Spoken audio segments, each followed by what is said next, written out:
Hey guys, and welcome back to a Monster Hunter 3 Ultimate. Last time, you guys saw through my lies, we didn't take on the Great Jaggi. Instead, we took on a few Ludroth. But hopefully today, we can take on the Great Jaggi. But before we get started, you probably saw a cutscene that happened with this big ship. And so we're going to go investigate that real quick. I'm looking at my gamepad. There are a few people to talk to. And okay, well, this guy right here. This is, the ship in question is I believe it's the Argosy, is that how it's pronounced? And this is our captain. We can trade with this guy. And, well, he has a beautiful, longsword, which, in fact, we'll be getting at some point in the game, but just not right now. In fact, how that thing is, being connected to his body, as you can see, is floating. It's weird. But, yeah, we can go and we can trade this guy. And these are the sort of things he can offer. Sometimes you can get something good, sometimes maybe not. But, well, you can get mega pickaxes from him, so that's good. But I'm probably not going to be using him a whole lot. In fact, well, he needs to talk to me again. But I believe he's going to be talking to me about his little feline buddy right here. And this guy is going to be our cook. Now, I'll say this right now. Cooks in later portions of the game, great to have. Early portions of the game, they can go to hell. Reason why is that in this game and Monster Hunter Tri and perhaps what was it, Monster Hunter 4 Ultimate, you can get food from the food felines and they will give you skills. However, at the same time, if you get the wrong combination of food, they can take away skills. So it's a double-edged sword. But later on in the game, if you have the right sources, then that won't be a problem. In fact, you'll always know the ones to get. Okay, so these are the weird masks that unfortunately we don't know who the guy is yet responsible for those requests. Again, I don't know why they carried over. But, let's see. Okay, monster fluid for an insect box. And we need monster fluid, which you can get from Banabras. You guys probably noticed, but as I killed Banabras, they sort of shattered. You couldn't collect them. However, in certain rare cases, you can kill them and they won't shatter and you can carve them. Or you can poison them somehow and let that poison take away all their health. But, well, the smithy just gave us an item which was a talisman. Talismans have skills, and skills can do all sorts of things. It can help you improve your combat abilities. I'm looking at my gamepad seeing who all I need to talk to. But, let's see. With skills, you get two things in order to have skills aside from your armor. You get the talismans, and you get charms. Or, well, actually, those are technically the same thing, but the charms I'm thinking about are the jewels that go into the slots of your armor, which you probably noticed early on in the game if you were looking at the armor in question. But here's something that Monster Hunter 3 does that I absolutely don't like in terms of the talismans.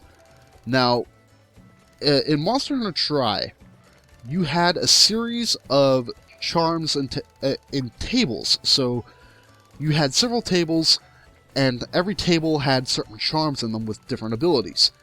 Every time you loaded up the game, you were in one of those tables, depending on, well, it's at random, but it's every time you load up your character. In this game, that table is bound to your character. So if you're playing this game and getting a bunch of crappy charms, that's not just your luck. You're probably in a charm table that's really bad. And it's really annoying. Okay, so this is the monster that we're going to take on. And, well, at last. So, Sandy Plains. In fact, actually, I think this is the first place we do have to fight him.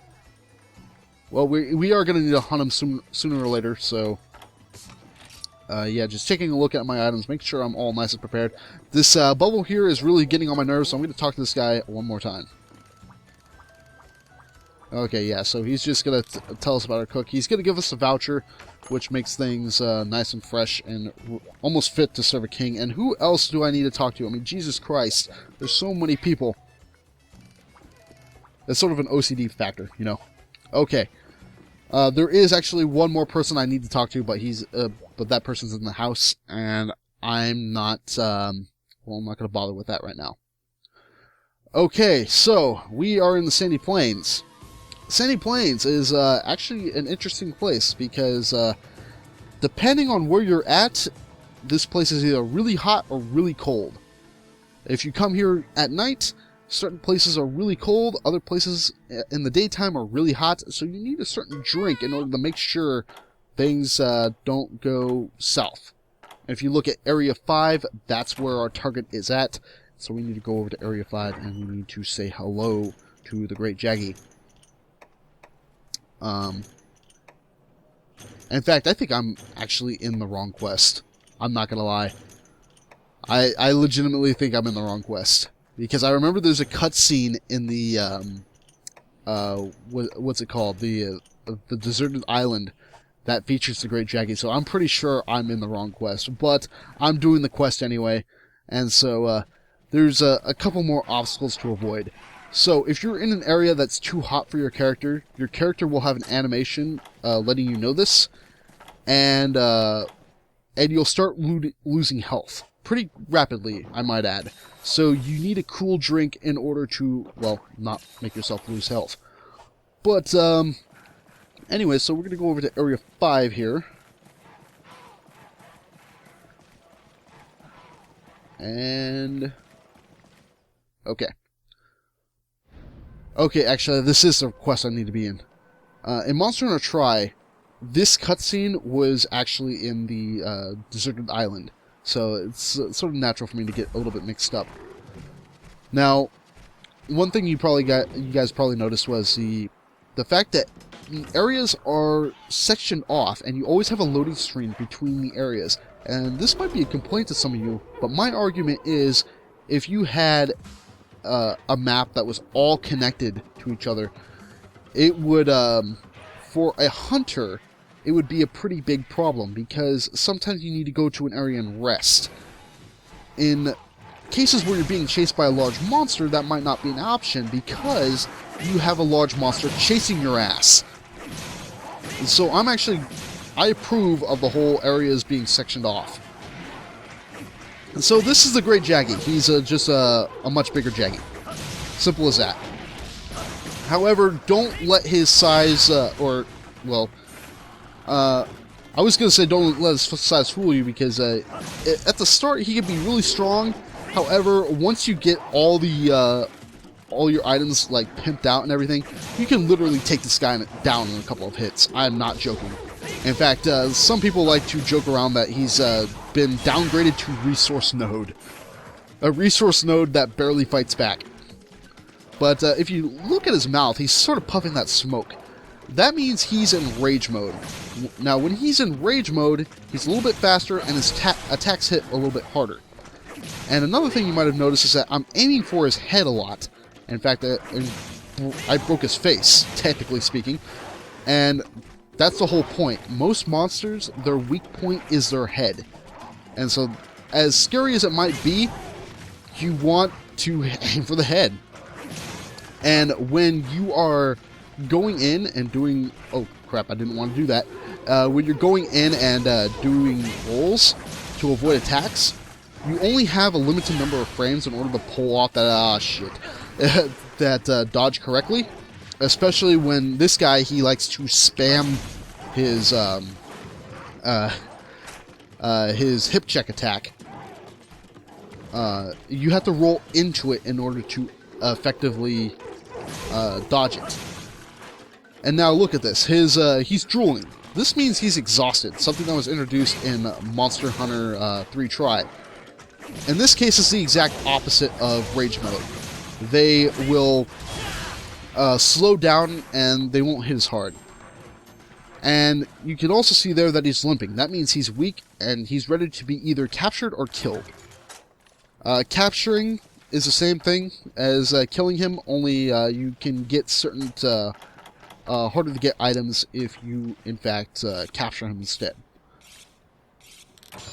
And you notice there that my sharpness icon had went from yellow to red, which that means my attacks are less effective, which in turn means that, well, I can potentially bounce off an enemy.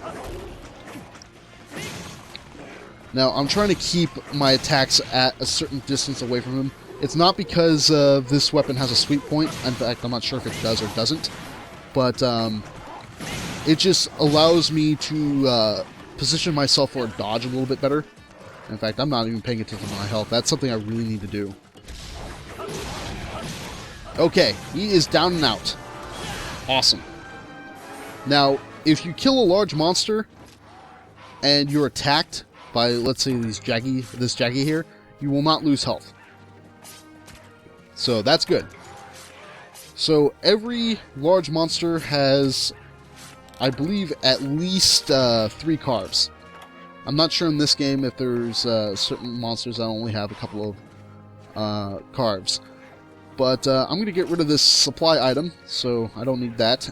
We'll get into the flash bombs later, because those could be extremely helpful.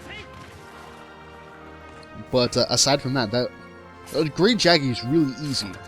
Unless you have no idea what you're doing and you wind up getting your ass kicked. Like, admittedly, I did. When I first went up against Great Jaggy, I got my ass handed to me.